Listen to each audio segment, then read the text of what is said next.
My first champion in the entire game in the beginning of season 1 was Shaco. I've always liked the one most. Of those. Yeah, exactly. Explains a lot. I've always liked the most like degenerate, like do some fucking creepy stuff. Do some creepy. I've liked the most degenerate. Do some creepy stuff. Kobe 2025. Clip that one out, boys.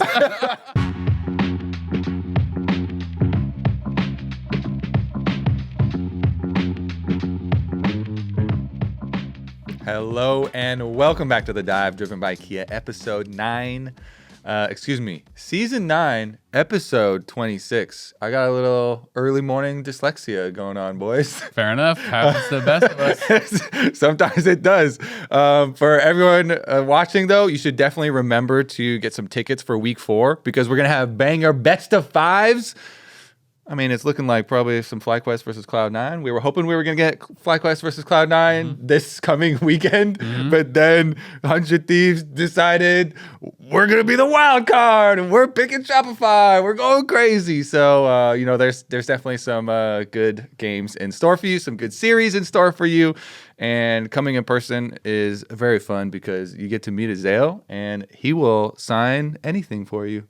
Anything? Pretty much. Anything. Most things. Yeah? Yeah. Most things. Faces, babies, Down with that. mouse pads. Down with that, What's too. the weirdest thing that you've ever signed? Someone took off their shoe at MSI and wanted me to sign their shoe. I had multiple shoes signings. I signed some shoes. I signed... Someone wanted me to sign their stomach one time. That's the weirdest. Yeah. That was the weirdest. Yeah, bare skin's like, ew. It's like sweaty and stuff. I'm just like, I'm busy. I did sign a baby once. That was the weirdest one. That's why. I'd feel like, should I be doing this? Where on the baby? I was like, hell yeah, I'll sign your baby. Sure. That's, you got the parents Like right on asking the you forehead? to. Yeah. Oh my.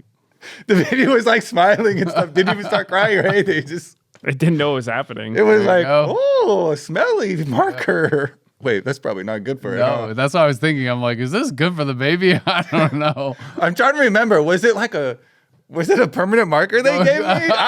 They gave me the marker. So I don't know. That was all on the parents. I'm taking no responsibility for this. All right. Well, in other news, Jensen just officially announced his retirement. Obviously, he's been done for a bit, but he made a retirement video and announced that he officially retired.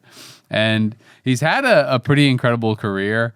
I think pretty much everyone would agree he's like one of the best players to have played in the LCS. To me, second best mid laner all time in the LCS, but as far as like international results, best of any mid laner, I think, from our league all time.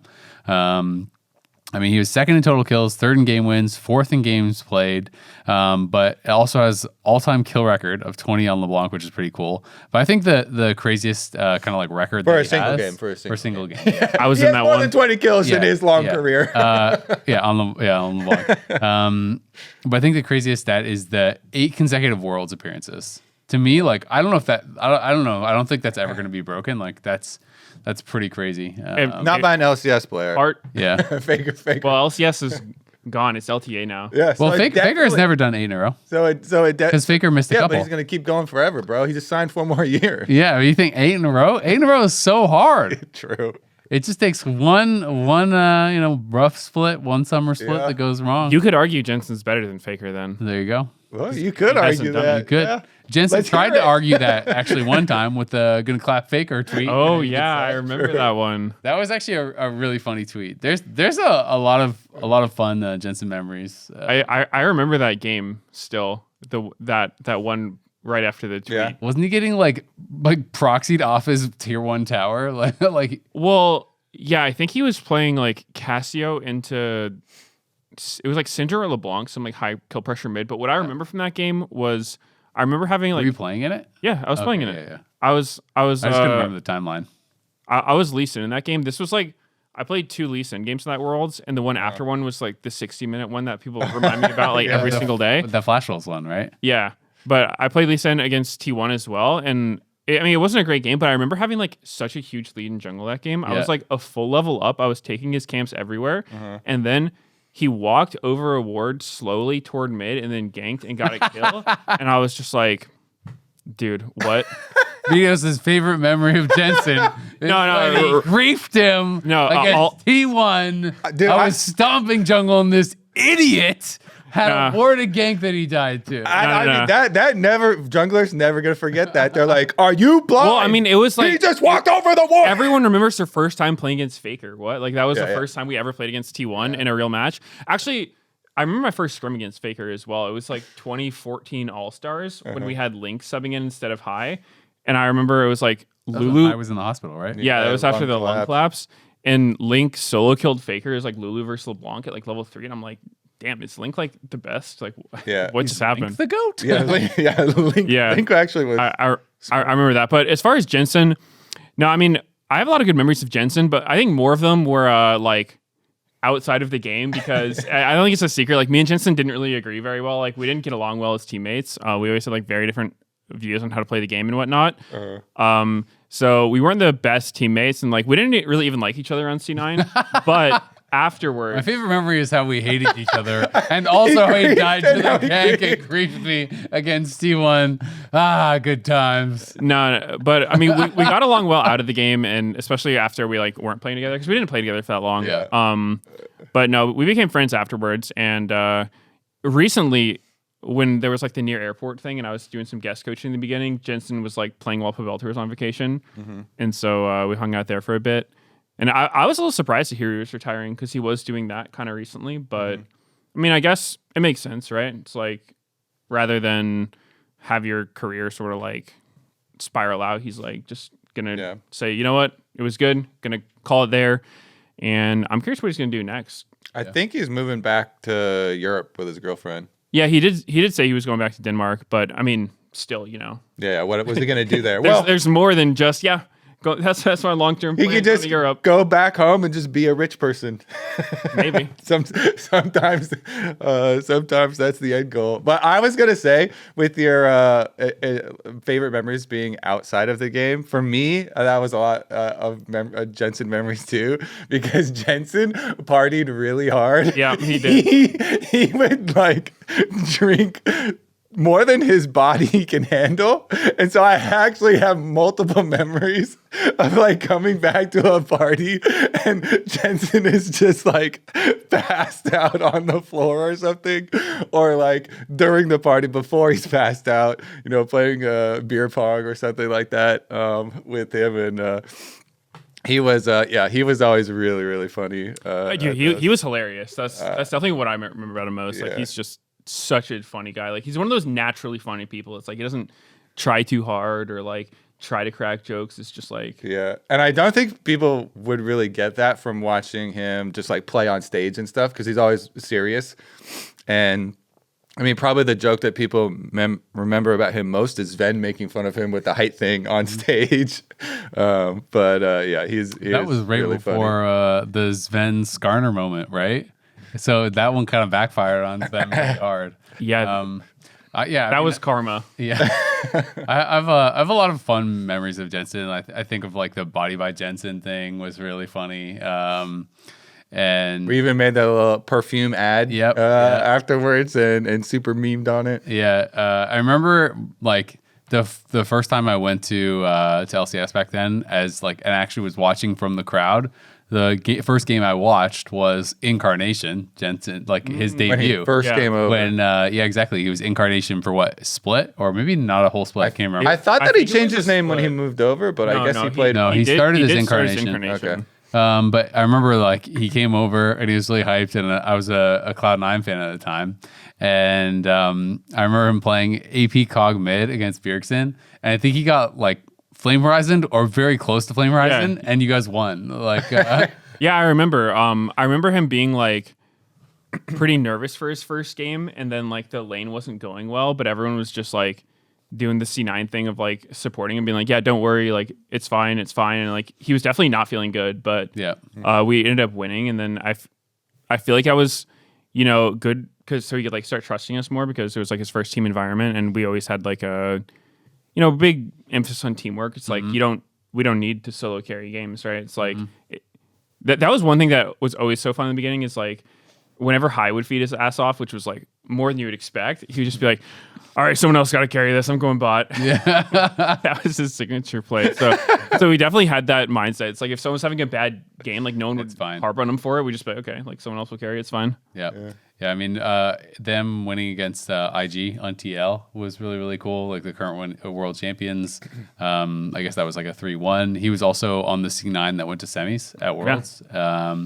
So he's had some of like the best international performances. The Worlds one is my favorite. Oh my god, that one I was actually tearing up, and I was like, oh my god, North America, we're going so far in Worlds. You know, I thought that was going to be the beginning of like a lot of really far Worlds placements. FlyQuest has had some close ones. It's coming. It's coming all right. This year at Worlds, it's coming. But yeah, congrats to Jensen on an incredible career. Wish him all the best. Also a big WoW fiend. That's I talked to him a lot on WoW. Yeah. I used to talk to him. I mean, he used to be like one of the highest rated people in Europe. Apparently, his name Incarnation actually came from WoW. It was like the name of a druid ability, which I didn't realize until later on. Oh, that's funny. Yeah. Yeah, I didn't actually know that connection. But yeah, I know he was a big WoW guy. A lot of the C9 guys were. Were you on the? I remember. Jack is too. Yeah, I remember. I don't know if this was on your era of C9, but I remember at one point the C9 roster was so addicted to WoW that it would be like during their scrims, and I think they would like die and tab out into WoW. Okay, like people would invite me, like I would get invited to a dungeon, and it would be like Jack would be in there too. It'd be like Jack and Reaper and like 2 other people from C9, and they'd be like, okay, but we're scrimming, and they'd all tab out and stuff. I'm like, what the? Like, that sounds like more of a Reaper thing. I remember the first time Reaper left C9. Part of the rumors were that he was playing a lot of WoW during scrims. Yeah. I mean, he said on stage, even when he came back, Reaper was like, yeah, I've been playing a lot of Hearthstone. Oh, yeah, Hearthstone. That was really funny. That's definitely funny. But yeah, congrats to Jensen. He'll be missed. Definitely fun memories. I think some of the game balance stuff that we talked about last week is also pretty interesting to talk about this week, because there had been that discussion we had last week where some people were saying, oh, the game's too balanced, it's made it boring, or oh, like there's not enough interesting stuff with items and blah, blah, blah. And so they just announced that they're going to do some more changes. And basically they're kind of like introducing some more off-meta stuff. MLH Roxon was saying that basically, oftentimes when people say the game is too balanced, it means that they're not like making big enough changes in patches, and that like, the game just basically feels the same patch over patch. So they're doing all kinds of different stuff. They're making some new characters like actually more viable in jungle, like Nautilus, for example. They're making Viego more viable in solo lanes. They're giving Mordekaiser like an AD ratio on his Q. Like they're just doing all these different changes to, I think, kind of enable and allow more off-meta stuff, which I think is kind of cool. Like I do like when it feels that you can kind of cook a bit in the game and try some new stuff. So hopefully it's pretty fun. One is weird. Like it's only an AD ratio on his Q, right? But there's no world where you're building AD Mordekaiser now. I could see maybe like Shojin working, something like that. That would be the only way I could see it, is it's like a splash, like maybe Shojin because it's stacking damage on abilities or something. Yeah, maybe. I guess that makes sense, since AP Shyvana does Shojin into the like Lantry Riftmaker, maybe something like that. But yeah, it is. I don't think you're building like Infinity Edge. Yeah, whenever I see champions get like random ratios, that's not what they build. All I think is like, okay, Baron buff's gonna do more for them. It makes them more OP. The list also includes Kiana jungle and Silas jungle, which Silas jungle is, I think actually Camille jungle is my favorite of all time. But Silas Silas, yeah, because I loved the super degenerate, get red buff, go invade, just kill people. Oh, you're an invade. I think of it as they get red buff and I'm getting ganked at level 2. No, you always gank. There's no invading at level 2 because the other guy's ganking too. Who do you invade? The other guy's ganking also. I love it too. That was season 9, like pre-season 9 or something. I remember it because it was when I was gonna play on Optic. I just remember sitting in the office and it was like Talia, Camille, every single game. This is when they did the crab thing. That's the crab spawn. So you would red, gank mid, take a crab. If they didn't also do the same thing, then you take the other crab and you just keep ganking mid, and you didn't have to do anything besides crabs and ganks. That was with Ketchup XP too, right? That was like, was that the crazy Ketchup XP era where people would only gank and then you do like one camp and you'd get like multiple levels? It was definitely stronger, like slingshot comeback experience, on camps. Yeah. I mean, it was It was degenerate Yeah, for sure. it- Because I just like the way that these champions play that have lots of mobility. yeah, I mean, it definitely was. It was fun, but in like a Yeah. it's like a guilty pleasure kind of fun. It's like the day one of a patch. You're like, I know this thing is getting nerfed, maybe even hot fixed, but like I'm gonna abuse it for now. Kind of. Well, deal. I was literally my first champion in the entire game in the beginning of season 1 was Shaco. I've always liked the one of most. those. Yeah, That exactly. explains a lot. I've always liked the most like degenerate, like do some fucking creepy stuff. Do some creepy. I've liked the most degenerate. Do some creepy stuff. Kobe 2025. Clip that one out, boys. Creepy is the best way to describe Shaco. That's what Shaco like because back then your Q cooldown would start when you use it, so you could go invis and then you could go around slinking behind them and like wait in invis and wait for your cooldown to come back and like place box and stuff and then like stab them and then go invis really very very quickly again, go invisible again, and so it was just like. Just the super annoying stuff, type. So like those types of champions.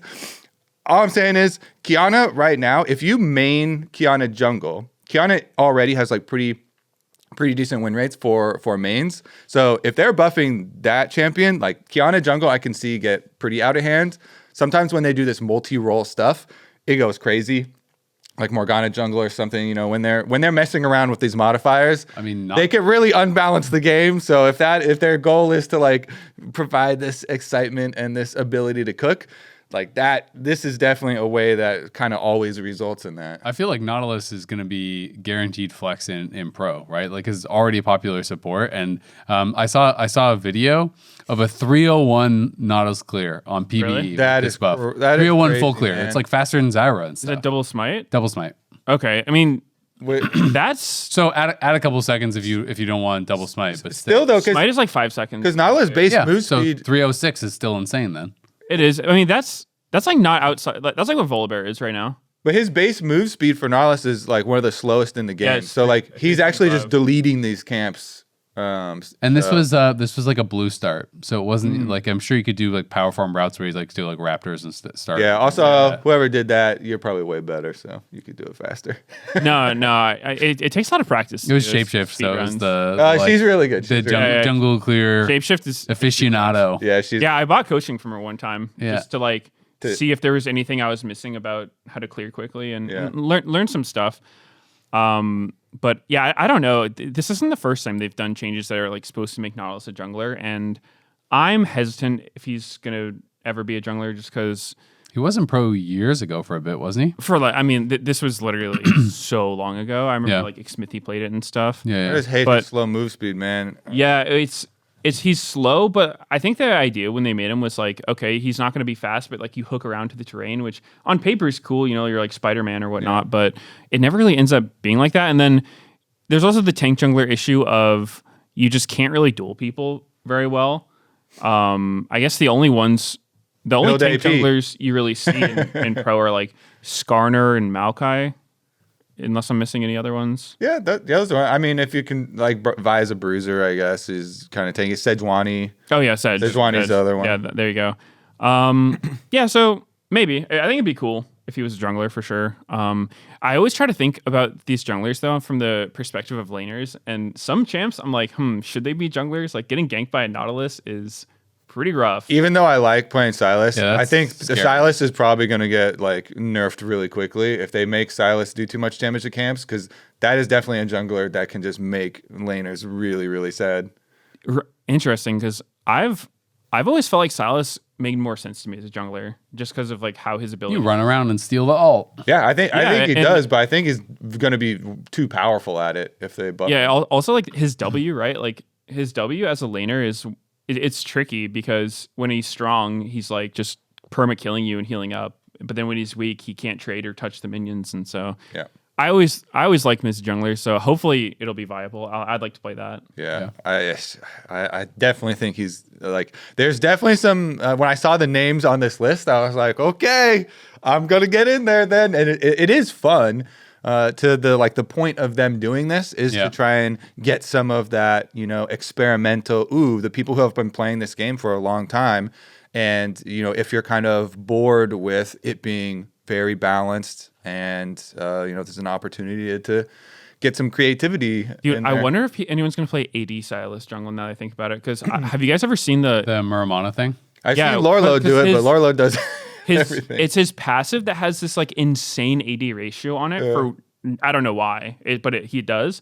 And his passive damage is what's getting buffed on monsters. So maybe there's a build where you go like AD Silas and you just like absolutely perma-clear everything. Yeah. I don't know. That'd be interesting. I mean, Nautilus, when you say it like annoying for laners, that champion is like, it's unavoidable, like the type of ganks, right? It's like even early game, you just get like flash autoed and then you're passive rooted into a hook, post 6, flash alt, like, okay. Post like, 6 is just, there's no questions asked. You're just dead if he wants to kill you. Yeah, exactly. So it'll be interesting. I mean, I feel like I'm more excited to play some of these than play against them, which that's how a lot of things are. Exactly, right? Which is one of those things where you're like, is this a good change? I don't know. But it should be fun. I like the mix up. So it'll be interesting. We are going to toss to a quick break, and then we will be right back after these messages.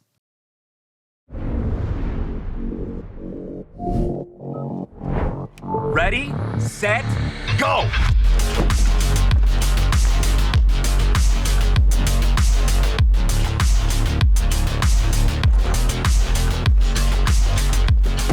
I'm at 47%. Oh, I'm on 63%. Man, I'm at 50%. Boom! 80%. Winner! The Kia EV9 can go from 10% charge to 80% charge in just 24 minutes with DC fast charging. Welcome back to The Dive, driven by Kia. We are going to talk about some of the week 3 games that are coming up here. This is the last week of best of 3, so best of 5s from here on out after this week, starting in week 4. So it's our last chance in best 3s for some of these teams. And some of the teams have not been looking as good as expected. 100 Thieves, to me, has been kind of a bit shocking. Not the fact that they lost because they played against some good teams and stuff, but the way in which they are losing has definitely looked rough. They're going to be playing against Shopify Rebellion, but Palafox gave an interview where I think he found out mid-interview that they were playing 100 Thieves, and he was saying how they're the worst team in the league. And then they're like, oh, you guys just chose them or whatever. And he's like, effing poggers. Yeah, that was with Arsh, right? Yeah. Yeah, they're talking about 100 Thieves, and then as you say, being informed, he was like, "Oh well, he dropped the F-bomb," but he was like, "But that's how emphatic he was. He was just super happy that they picked him. I mean, when they picked him, also we should even just go over that because that denied us the domino effect of not getting our Cloud9 versus FlyQuest this week, which I was a little bit salty about. But it also points to something where 100 Thieves do think that Shopify are easier for them to beat at least than like Lyon, who people kind of assumed that they were, going to be picking, which I thought was interesting just in itself. And I was like, well, does that come down to scrims or like actual play style or something? They feel like their, style can match up better with Shopify for some reason. The thing I would think about was like maybe the Quid versus Palafox matchup. They thought they could like really leverage or something like that. Yeah, it is a weird one. This is probably definitely reading into it too much, but do it. It's probably that Shopify is this team that like they're just they're basically CLG, right? It's like nothing makes sense about them. So when they're supposed to win a game, they'll lose it. And when they're supposed to lose, they will power up. So maybe 100 Thieves think like, okay, if we're slumping right now, we're the underdogs. We can't beat anyone. Mm-hmm. We got to play the team that will lose to the worst team. Like Shopify just cannot perform against a weak team. Maybe that's what they're thinking. Also, to be fair, like Lyon performed versus TL with Surdy. And so maybe they're like, whoa, it's a completely different beast with Surdy. And like they actually did legit look scary there. So maybe they were like pretty recent performances and just honestly just went off that. I mean, Shopify also lost to DSG, not the whole series, but game. They lost a game. They very easily could have lost the series. To be honest, I think they actually could have easily lost both series. It's funny. It's like the first week I think they even 2-0'd, but like it felt like they were losing in both games, or was it 2-1? I can't remember. The first week was all 2-0s. Okay, yeah. First week was all 2-0s, yeah. But they were like in losing positions. The DSG one was actually close. So yeah, I don't think it's like outside of the realm of possibility. Yeah, it's not crazy. No, but I mean, I think it is crazy how 100 Thieves are looking. Like, there's clearly a lot going on behind the scenes. I don't know, man. This team just looks like they are it's like they're like unbelievably bad for the players that are on the team. Like, not even Quid and River are really looking that good. It's just weird. Like, everything about the team is clearly just not working. And what I always watch the player cams a lot and just see like people's reactions to things. And it was like they just looked checked out to me during a lot of the games. Like, they did not look locked in at all. When I was doing interviews with the teams prior to the games and stuff, just did not seem like the vibes were good.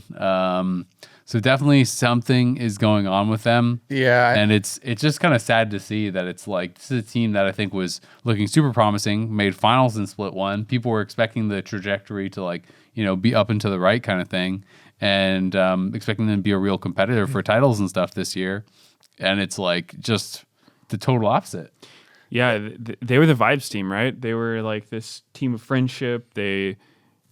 I was a big fan of it, and now like, who knows, man? It's like only the team knows what's going on, and a lot of this time you're not going to hear about it from as the public. And maybe in the future you'll hear like there was some completely crazy stuff going on behind the scenes, but for now we just have to like guess. Yeah, I mean, well, the for sure public facing stuff that we can count, of course, is that obviously TL, the organization, is leaving the LTA. 100 Thieves. Or 100 Thieves, excuse me. My dyslexia is also turning into just straight up, changing teams, I guess, here for this episode. But 100 Thieves, like they announced pretty early on the split that next split is going to be their last split. So, of course, I was assuming and I was really hoping that it wasn't going to affect them that much, and because this team has been the vibes team, and because this team, all these players do really enjoy playing against with each other and have like, created some strong bonds. I was hoping that it wouldn't affect them, but there's got to be some other stuff happening as well. So it is sad, because this is like such a sad ending for organization that has had a lot of high highs with the league, and especially for these players, because they did such a good job of making people fans of these individual players. So You're playing for your job. I hope that they all will still be able to rebound, and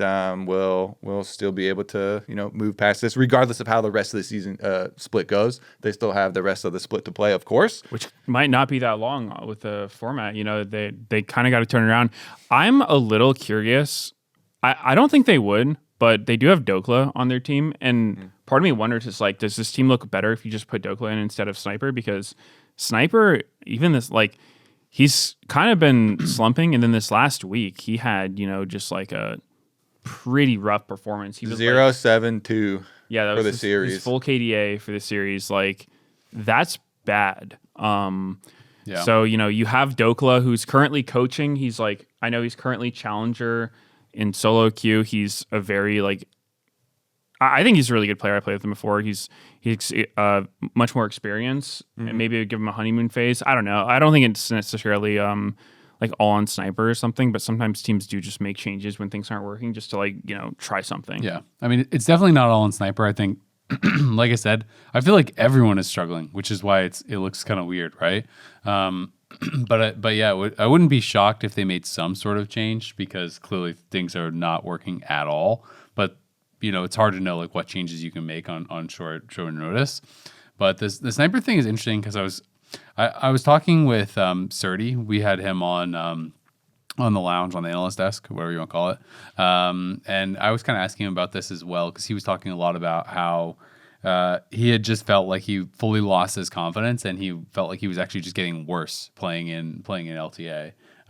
Where he was like, he was saying how it was to the point where he like needed to go, in GM and just like spam Jace to like realize, oh, I can like still play League of Legends. I can like still beat players. I'm not like a GM player. I'm not whatever. And I was asking him, if he thought that sometimes like people trying to learn all these new skills is actually just like making them worse. And he said, yeah. And he said he was even talking with Sniper about this because it was like, there's these stats we were looking at, Sniper solo kills per split, and it was like last year he like led the league, and then I can't remember what he was the second split, but like I don't know, top couple, very high as well, like second or third or whatever he was. And then I know coming into this split, I remember at the start of the year I talked to Golden Glue, and he was really emphasizing like, yeah, like we were trying to like make him kind of like a smarter player and make like curb his aggression a bit, but like when he gets leads, he's gonna be better with them because he's better at playing the map and all this sort of thing. And obviously like that is the ideal. But I do wonder for a player that is kind of like aggressive and somewhat like instinctual, because like there's lots of funny stories about Sniper about like, oh, he's this amazing Riven player, didn't even know what Riven passive was. He was like, people were saying he was like owning everyone on Rumble and in scrims, and he didn't know like that there was like there was different effects on the abilities when you're like above 50 heat and all these different types of things, right? And it's like, I do wonder sometimes if players are being like almost like overcoached, or because of all these things that they're being taught, they're just like doubting themselves and losing kind of like what made them good in the first place. And I know Serdy was saying he kind of had felt that happened to him, and he was even talking with Sniper about trying to like, I guess, regain confidence and just actually believe in like what got you to the league in the first place. But it definitely does feel like Sniper just looks like a completely different player than we saw last year, and it's just kind of weird. Yeah, it takes me back to what Thanatos was saying about how like every top laner, basically when they start playing pro, they go through that learning phase of like you just get in all these situations that you haven't been in before. So I don't really know who's right in this. Is probably like somewhere in the middle, but I think on one hand, when you have players who's coming from solo queue, like Sniper, who's like a Riven one trick, and then you have Serdy, who is like a ranged top player, you can't just do that in pro. Like it straight up will not work. Like you will just look terrible and your team will look terrible. There are certain things that you need a top laner to do, and a lot of it is being able to like navigate that weak side, which obviously you shouldn't have to do that every single game. You do need to know how to carry, but you can't also just be the guy that's like always in a winning situation, because there's also swaps and whatnot, and a lot of times you're playing without vision, and if your team's winning on the strong side, you're the only person they can look at. There are compromises you have to make. So I think that's probably a really hard learning point for a lot of top laners, but at the same time, it's like you don't want to overboard it, because I know that lately I've been on my top lane grind. I'm not like super high rated, but I got like master, and then it's really tilting to get camped. Like, I'm not going to lie. It's so annoying to get camped, especially because when you look at a team like FlyQuest, right? Bwipo is a really strong laner, but some games he does like just kind of blatantly run it down, or he'll die to ganks or something. But when you're on a really strong team, it's kind of fine, because if Inspire's your jungler, their jungler goes and ganks top, he's losing something. He's probably going to make use of it. Like, he'll probably have warned you that it was coming. He'll counter gank it. He'll get a lot more than that guy got, and so you're fine. But when you're on these teams that aren't doing as well, like Serdy on Dig or Sniper on 100 Thieves, it's like your team's probably not going to make use of it. And then maybe what they're telling you in review is like, hey man, you got to play safe here. You got to play safe. You got to play safe. And so you're just constantly seeing these angles to get pressure or lane advantages, but then you go for it and you get ganked or whatever. And so then it just becomes frustrating, and then everyone's trying to solve the solution. Sometimes these like attempted fixes are actually making you worse. And so I can totally get that too, but it's just a really hard thing to navigate. I think especially for top lane, because there's all these variables and you're the guy who's playing without vision most of the time. So it's like on top of the matchups being incredibly snowbally. So I think playing top lane in pro is extremely hard. And so yeah, I understand why a lot of these top laners kind of like have a performance dip as they're trying to figure everything out. Yeah, I feel like too,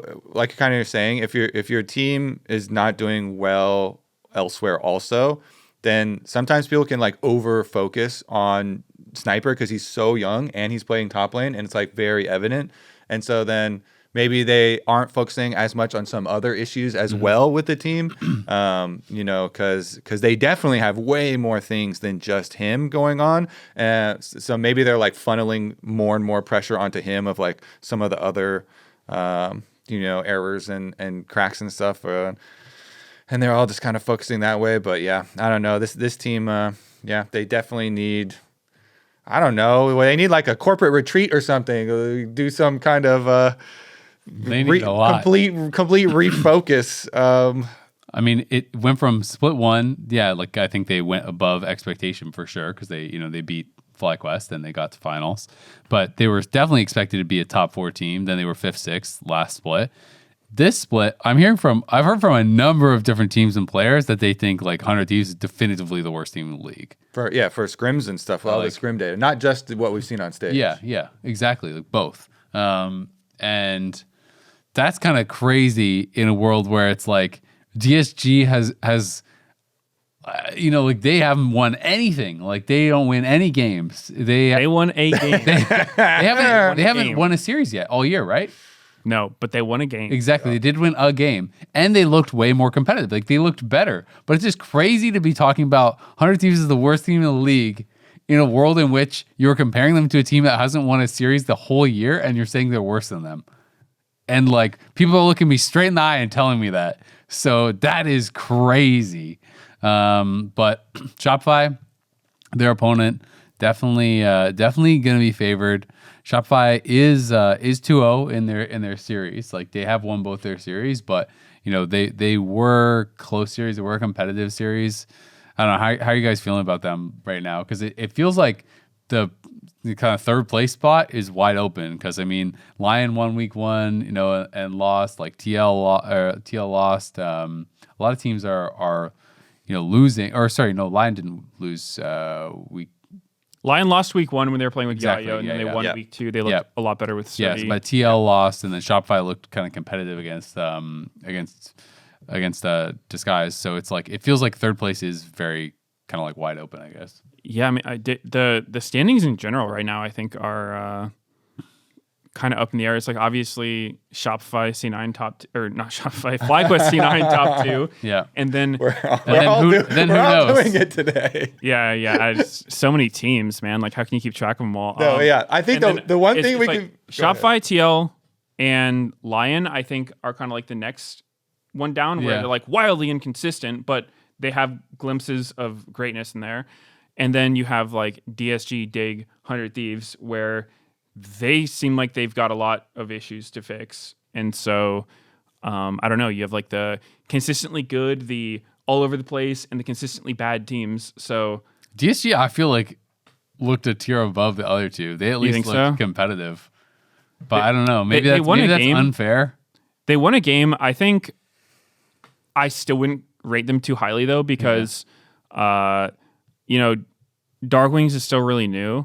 I think he's like super inexperienced, and mid lane is like a super hard role to imagine. You're a NA mid laner coming from tier 2, and then you're going like the jump from tier 2 to tier 1, and NA is so huge. You go from playing against like other Native American mid laners that you like played against in solo queue to playing like people straight out of Korea, right? It's like half the mids in LTA. And 100 Thieves played better teams, I guess, to be fair, too. Yeah. Or like expected better teams, at least, because we're not really sure exactly where TL is going to end up and stuff. Yeah. Yeah. So I think I think DSG are improving. Yeah. Especially like it's not a high bar, but I still don't think they're really on the level of other teams. Yeah. Oh, definitely not. But I don't know. I guess Dig and 100 Thieves have been looking pretty hopeless. I think for Disguised, at least, like I think Rahel is a good addition. Yeah. So at least some improvement, like you're saying,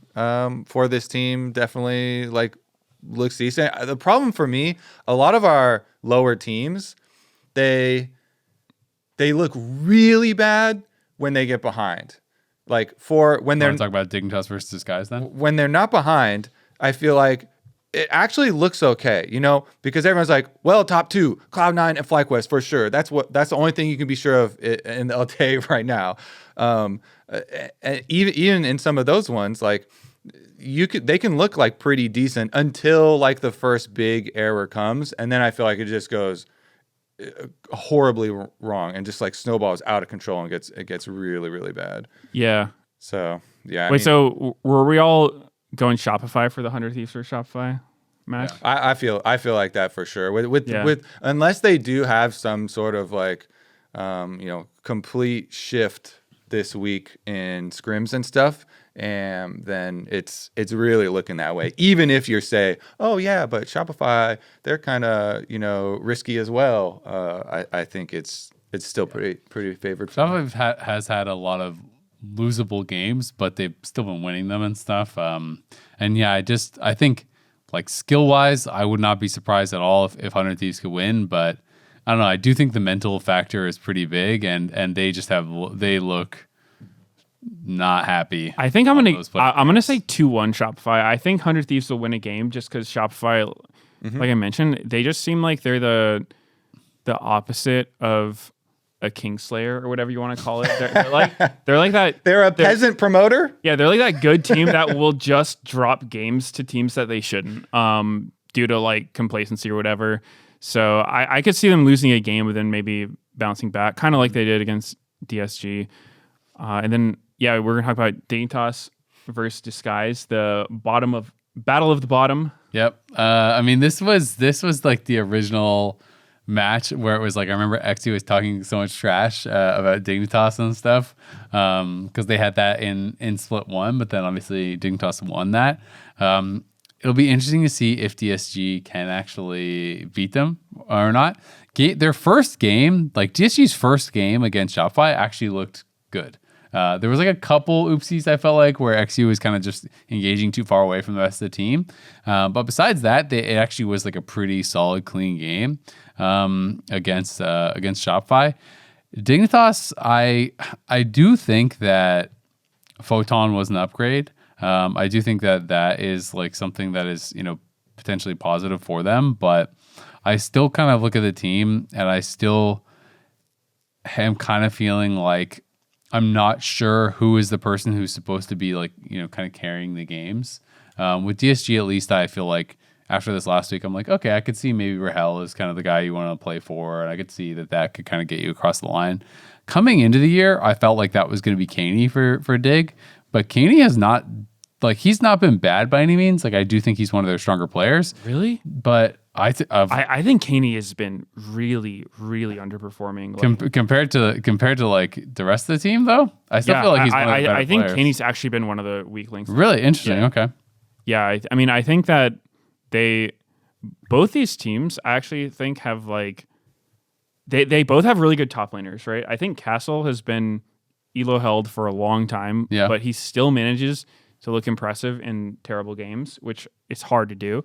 But I mean, the rest of their teams are kind of all over the place. I think part of it is they have like the like I don't know if they're like fully rookies, but like XU and Shaden are both like, not that experienced in jungle, which is obviously like a huge role as far as just the overall game plan of your team. I feel like XU really struggles.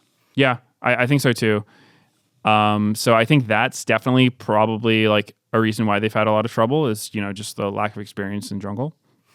But yeah, on Dig, Caney has really, really been not impressing me. And then, on DSG's side, Darkwings is new. I don't think he's not doing terrible or anything. Like, I think he's doing about what you expect from a rookie coming into a bottom team, but he still kind of has like a lot of like learning moments. He pulled out his way against Shopify, which he was undefeated on in tier 2. It was kind of like his pocket pick. And so I was really excited to see it, and he didn't do anything. That was about what I thought the champion would do, because I think the champion's just weak right now. It's like, even if you hit every single ability, which is pretty hard, they're like, they're slow and very dodgeable, but even if you do land everything, he just doesn't hit very hard. But did you think that was actually the reason that game didn't go well? To me, it was just like he was in bad positions and getting caught and stuff. Felt like, if I'm recalling the game correctly, the Hui game, I felt like they were in a pretty solid spot. That was game 2, right? Yeah. And or and 3. Okay, game 3. Like, he kept getting caught like he got caught in side lane before a fight, and then he got caught in right before another fight, and then he would be like way far forward and die, or like get by abilities and then flash afterwards and die and stuff. Like I didn't feel that was like like this tells me that Hui's bad. This was just like I thought he just had a bad game. It could be. I think for me, when I see somebody who's like has one of these like off meta champs as one of their signature champs, I kind of have high expectations for it. I think it can be indicative of how strong the champion is, especially if like nobody else is playing it. I guess we saw Faker whip it out a couple times randomly, but like that was deep and fearless. And I do think the Orianna matchup's pretty bad for him. I don't think that's where you really want to be playing him. But even just the draft, like a lot of the drafts for DSG have been super sus. Like that game 3, I think it was like their 4-5. They just went Hui Yorick randomly, which like neither of them had a good matchup, and it didn't really make sense for the team comp. So I don't know. I don't even know how to predict this one. To be honest, both teams don't look very good right now. Yeah, I could actually see Disguise winning this one. Like maybe play through bottom lane. But you did bring up a good point where like the top laners for both of them are, both have big carry potential. I think Photon, early picking his Gwen should just continue doing that. Like I think Photon has been good, and so like there's top lane carry potential.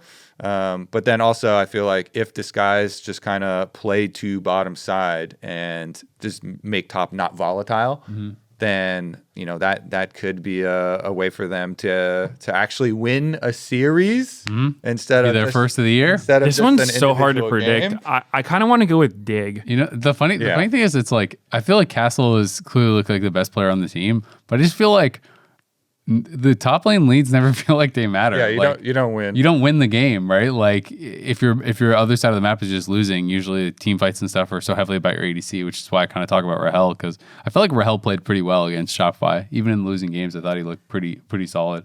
I think Disguise is gonna win. I actually think they're gonna get a series. Oh man.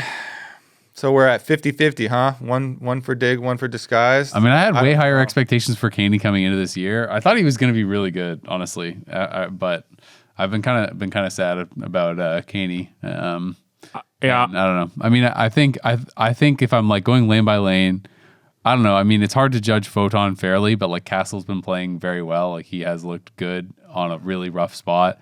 I think that Shaden is better than XU.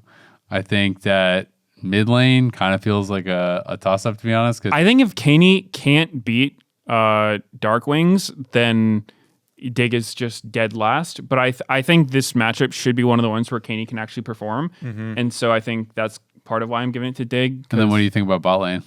I think bot lane. I think Rahel has looked better than Toma. Yeah, I think bot lane should definitely be DSG favored. But it also I think it will just depend on drafts mostly, because I think Dig's bot lane can be totally fine if they're just playing normal stuff. But like they've been whipping out just weird bot lane picks. Like I think they did Yunara Bard or something moderately. I know some people I've talked to think Yunara is just like insane, and other people think it's just like okay, and other people think it's horrible. So I think people's opinions are varied. Yeah. I think I really liked how Liquid played her this past week with. I think she's incredible anti-dive, because to me, it's the Hurricane that makes her good. Her 2-item spike is so insane. If she's cleaving people, she's just doing the most to everybody. But obviously the problem with that is like they need to be running into you for you to actually do that. And so I think if you pick Yunara in a situation where you're outranged, it's really rough. Or if I think she kind of needs an enchanter, or at least I think she's just Zeri. She actually. Yeah. So Gala had an 18 kill, I think, last night game on Yunara, and like they played her with like a Rel as well. So like there have been ones where I can see it if like you're playing into lots of low range. That's definitely something you definitely want to do, because a bunch of melees, obviously you're gonna have a better chance of grouping them up and getting Hurricane value and stuff.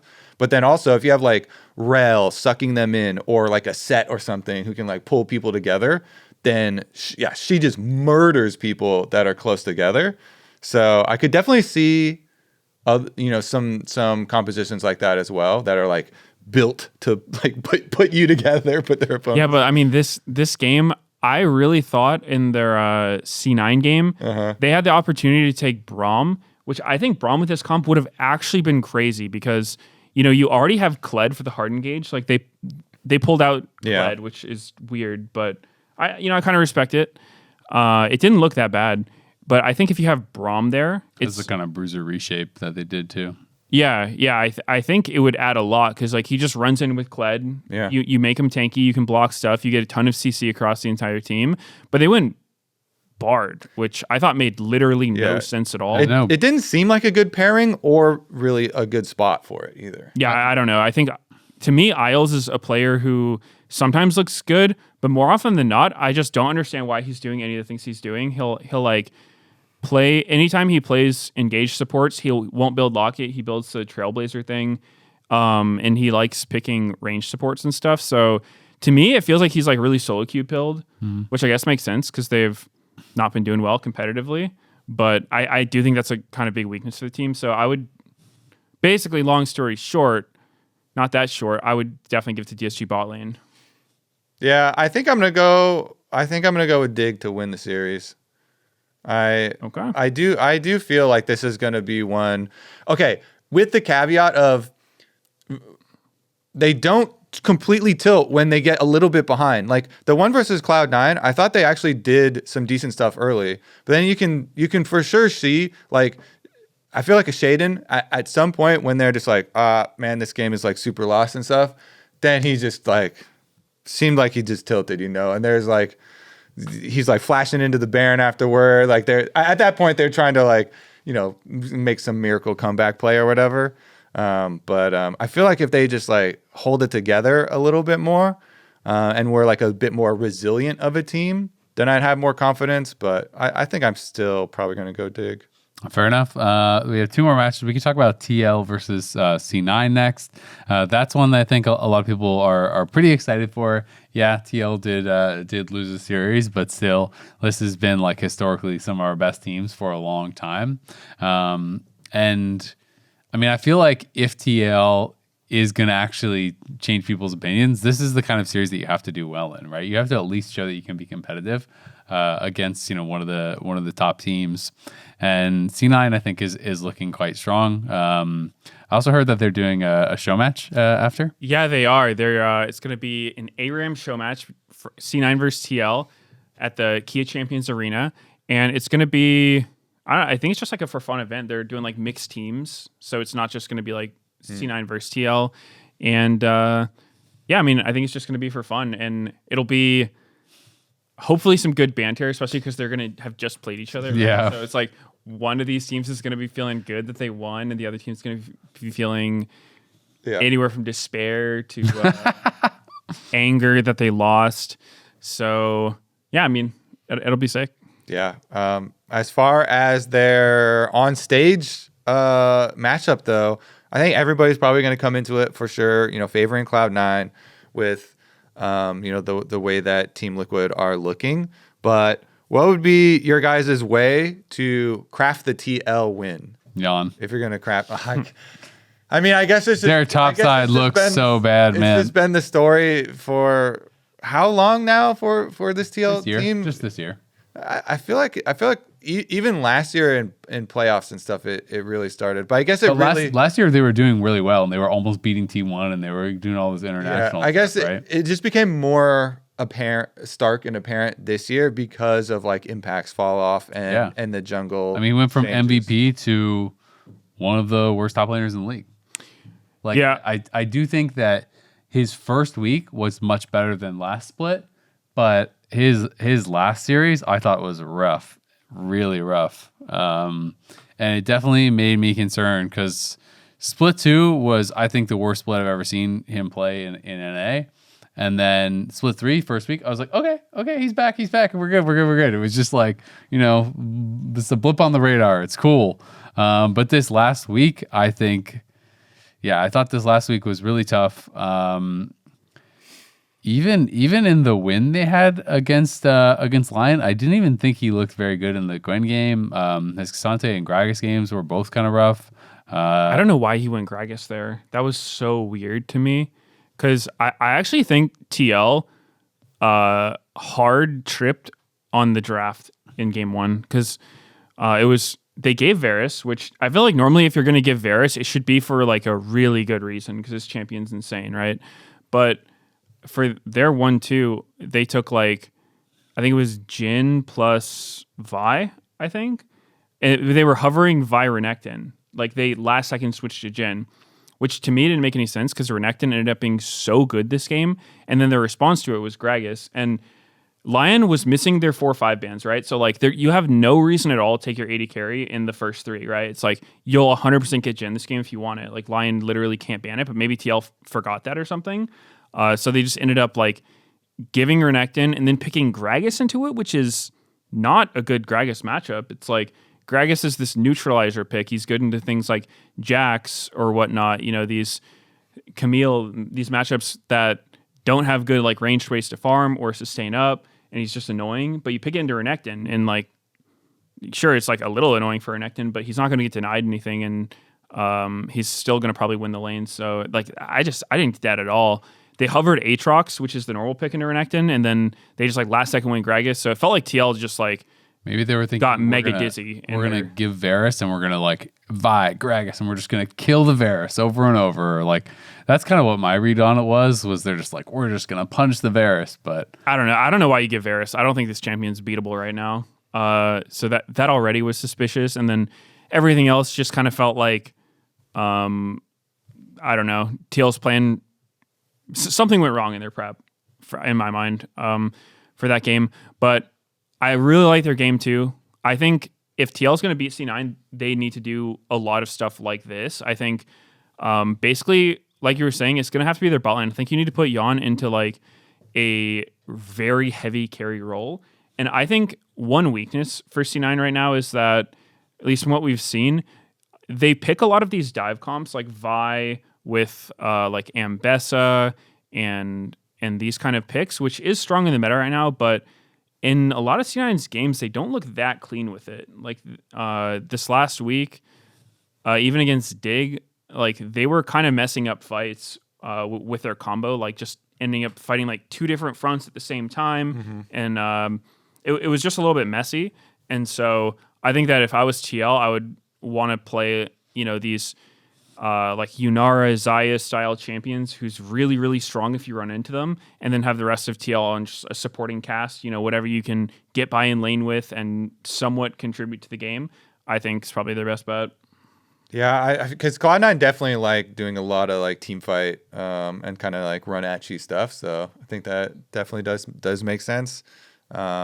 Definitely worried for Thanatos versus Impact though, because Impact's struggling and Thanatos is definitely a beast, especially in lane. He's such a good laner. Yeah, I mean TL's going to be heading for the hills on this one. They're going to be, hey, what's the timer? Oh, 3 o'clock. Let's look for a recall here, guys. Let's go ahead and head up to the top lane. I think they're just going to keep trying to dodge the laning phase. Yeah, especially because you know, with everybody being pretty aware of like UG doing a lot of straightforward, like farming, efficient jungling and not being like the surprise jungler, I think you do have to rely on lane swaps to get around that matchup. I feel like UG also just hasn't looked that confident.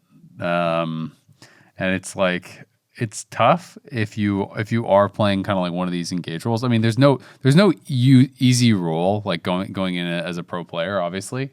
You know, when you're a new player, but it's like, you know, when you're playing Vi and Wukong and this kind of stuff, it's like you kind of like are the go button in a lot of cases. So I feel like you have to have confidence and be synced up well with your team.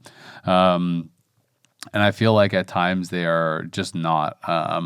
Where it's like, you know, if you're going to be playing something along the lines of Vi Talia, you have to be on the same page as your Talia, right? It's like when you're ulting and stuff, the Talia has to be in range to, you know, to seismic shove after and do these sorts of things. And it just felt like they're kind of off kilter. So I'm definitely really worried for TL's top side. In this one, I feel like people are really hyped about Yon. I think rightfully so. I feel like he's been smurfing and still playing really well. I think Core's been playing really well also. But definitely I think C9 still like are heavy favorites. Yeah, definitely. I mean, I would give it to C9. Probably 2-0 even. I don't know. They just look stronger. So last one is Lyon versus FlyQuest. I do feel like it was pretty cool to see how well they did with Surdy. And I'm going to be really interested to see if he is actually playing again this week. You know, he said he didn't know if he was going to be playing or not, just depending on Zamudo's visa. And so things feel like pretty up in the air for the team.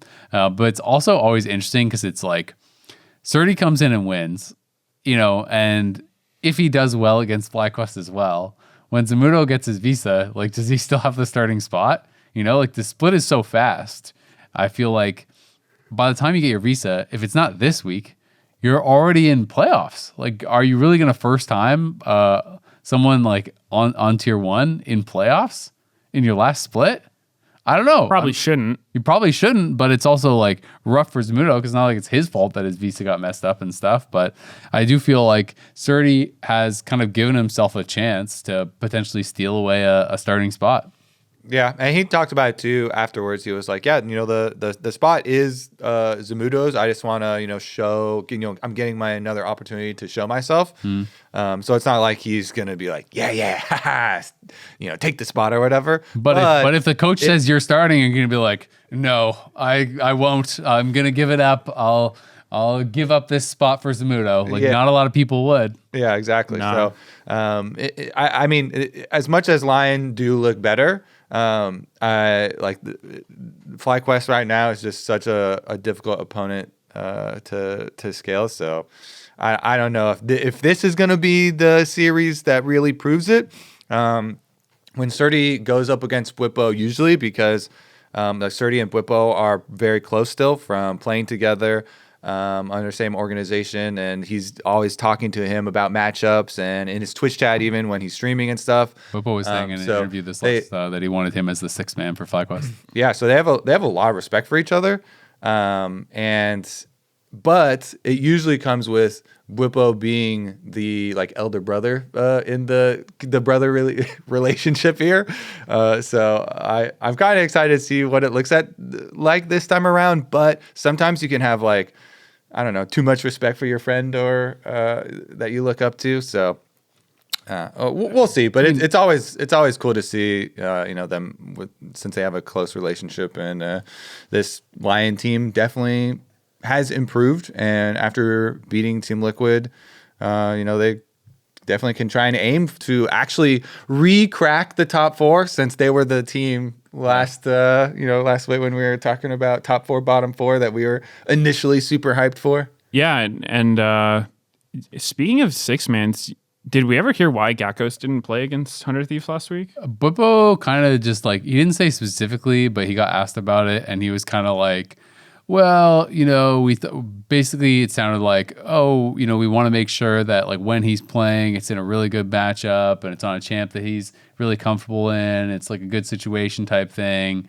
It basically sounded like they thought that like against DSG, that DSG was just like so bad that they were gonna like do well. He was gonna be in a good spot, and that week 2, I think they were against 100 Thieves. Well, it's from what he said, it sounded like they were less confident that he would do well against 100 Thieves. So, I mean, it wasn't. We don't know explicitly why, but yeah, I did think that was interesting because it seemed like they wanted to do the rotating thing, even though, like, to me, I don't know why you would do it, but that is what they've decided to do. And I'm curious about Lyon too, because this team so far, like, we've seen them have high highs and low lows, and so I do think like they're feeling good now. With like they pulled in Surdy, they got a win. They've got like this honeymoon phase going. They were like super happy that they won. So they're gonna have some momentum, but they are going against FlyQuest, and I feel like this team's been kind of like. Last split, for example, they kind of crashed and burned as soon as things started taking a turn. So I'm a little worried for them. Yeah, they beat the bottom 4, and we all got hyped, and we're like, oh, are they going to crack? Yeah, and I mean, like, in their interviews and stuff, they were seeming like, you know, they were just so happy. But they beat TL this time, so it's like, aren't they kind of their expected top 4, right? Yeah, true. That is good for them. More than they did last split. I mean, I don't think no one is going to predict any team, I think, against FlyQuest right now, right? Like, I think that's the reality. True. So I don't expect Lyon to beat FlyQuest or anything, but I do still think it's an opportunity to like look good, right? There's a huge difference between just getting absolutely stomped out and having no hope and being able to like put up a fight and stuff. And I will say, Inspired in that Xin Zhao game, that was a weird game from Inspired. I feel like this guy is so disciplined and so consistent and almost never makes like a dumb play, it feels like. And the Xin Zhao game was weird. He was just running in a few times. And then he gave an interview after where it was kind of like, oh, well, like my team should have been there. So like they need to be punished for not being there, like that kind of thing. Good. Keep him in line. But it was a weird game, man. Like he just kind of like walked up a dragon by himself. And I guess he got surprised by Ayla kind of like stuck around behind him and killed him. And there was just a few plays where it's like, he's just eating forward and no one's around him and he's dying. Yeah, it was a little L9 for sure. But I do always respect the way Inspired just says his mind in those interviews because like even on like what was it, EG and some other teams, he has been that kind of guy who like will basically flame his team openly in interviews or whatnot. Yeah. But he does have the skill to back it up, right? It's like he wins on all kinds of different teams and he's so good on all that champs too. Yeah, so there could be some argument that like maybe he's right. Maybe his team should have been there and he had to teach him a lesson. Once they are not. But so there's I mean obviously it was mistakes. You teach them the lesson in the VOD review. They won't learn that way. That's right. Something I've said for solo queue when people have asked advice for like 10 years now is because that is a very common like solo queue thing of like, I'm right, my team should have been here, so now I die. It's like, okay, so your team should have been there, but they weren't there. So now your choice is no longer the correct choice, but then people still make it. Yeah. But yeah, I mean, it is also funny because like you're saying, Inspired very rarely like that doesn't really happen to him. Pretty much never. Because he's so controlled and so locked in and he always adapts to like the state of the game and the state of his teammates. And so it just was funny because they still ended up winning and his interview afterwards and talking about it. And very clearly he did get surprised by Ayla and it was a good, slip around by Ayla, but they didn't have like great comms at that moment and talk about bottom lane moving up through Tribush and Ayla could possibly be roaming right now and he was like I'm Xin from jungle perspective Vi shouldn't be able to do this but then if the condition of the teammates isn't also on the same page then that can get turned around sometimes. And then gotta say, I've been there on Xin. This is a champion. It's kind of like a Nautilus support. Xin jungle. It's like, you're in, you stay in. Yeah, I mean, looking at these comps, he's playing Xin Zhao with a ranged support, so he's pretty much the only guy in the front, and he's against Alistair Vi, who are not letting you get away once the fight starts. So I get it. I remember one time I was looking up Inspired's just like game stats to try to find the last time he had a hard end, and it was on Xin Zhao against Cloud9. I think it was like playoffs last season or something where like 1-9, but he still almost won the game. So I do think like part of it is the champion's fault. This champion is very killable. Yeah. So to some extent, it's like you do need your team to be with you, and it's like if your choice is okay, your team's not there. What do? You just like AFK, like S-key in your jungle, just sit there, or you could like poke up, teach him a lesson. Not necessarily teach him a lesson, but it's like the angel, the devil on your shoulder. But I want to try to have like some pressure. Maybe they're not there, and I can get away with it. Because like just sitting back doing nothing AFK never feels like the right play, especially if you're on something like Xin Zhao. So like I don't know. I think to some extent, for sure, it's understandable. It wasn't like an egregious game or anything. It was just there was a few plays that I was like, if nameplate's off, I would never believe that's Inspired. Yeah, it wasn't so consistent. It wasn't his best game for sure. Definitely some mistakes. Lucio Bard goes crazy though. Yeah, he is insane on the Bard. This guy is so good. I actually just feel like period he is just so good across the board. But his Bard is nuts. I actually really like the Bard too, specifically into this where they have this like really telegraphed hardcore dive. I think it was the last fight of the game where they like full send it on to Masu and the Bard ult is just instantly there on him, like on the Vi ult, on everything. And it's just like, okay, what do we do now? Yeah. It's just completely cooked. So, no, definitely fun to watch. And I'd heard when you were talking about the 6-man thing, I'd heard that FlyQuest like vision is that Gakkos is gonna like blind pick and Whipple will be the counter pick guy, so it'd be like blue side, red side players. I don't know if this is like ever gonna be the reality. I always feel like at a certain point, one player will just be better, and then the player that the team thinks is better is just gonna be the starter, and that's just gonna be that. And but like that is what I have heard as like the vision is that it's like he'll be our sword and he'll be our shield. Exactly. I'm just like, nah, stop. Like you're trolling hard. And Whippo is obviously just still really, really good. Yeah. Yeah, it is a way to get around some of the things that people do bring up with Whippo. Like, he even said himself in the interview, he's like, yeah, I'm not confident in my Gwen versus like compared to someone like Dantos Gwen or something, right? Mm-hmm. So, they disproportionately, it does do some weird things to their drafts when there are some of these specific meta top lane champions with his Gwen, right? But I'm saying that is, I can see the philosophy there. Totally, yeah. Does actually make sense. No, I totally get it with the philosophy. I just think that the reality is always so hard, right? Because it's like, okay, you have to have 2 players then that are on the same level, also work as well with their team, and you're in this world where you're going back and forth. Both of them are getting half scrim time, and you have to expect them to play like, as well as everyone else who's getting full scrim time on other teams. So 6-man, I think, is really hard. I do think the theory is cool, though. Like, if it could actually work, I think that would be really cool. Where it's like Gakkos is like, expert on all these meta champs, and then every time FlyQuest are on red side, Whippo is just cooking, right? And he's just doing weird stuff. Like, I do think that in theory is cool, but in my brain, I just always think anytime I ever hear 6-man, I'm like, you're looking to replace someone. You're just trying out a player and seeing if they're better. And if they are, then congratulations, they're the starter. And if they're not, then the 6th man is never going to play, and they're just going to never be talked about again.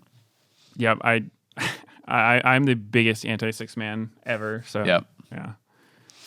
It'll be interesting though to see if Gakkos gets a chance to play, because if he's not getting to play this week, I don't know that they're then going to play him in like upper bracket and in like playoffs and all that and best of 5s. Maybe if they're up 2-0, he'd get a game or something. I feel like best of 5s, you actually get more priority on at least getting a game or some time in there. So. I'm just assuming that they would have harder opponents though.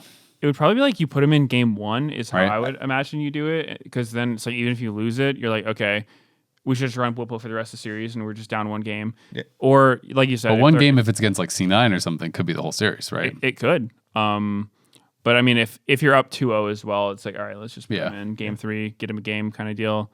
So, I think they'll legit do what they said they'll do, like you're saying, put him in game 1 for the blind pick game. Of course, if you lose that game, maybe you don't put him back in for more blind pick games though.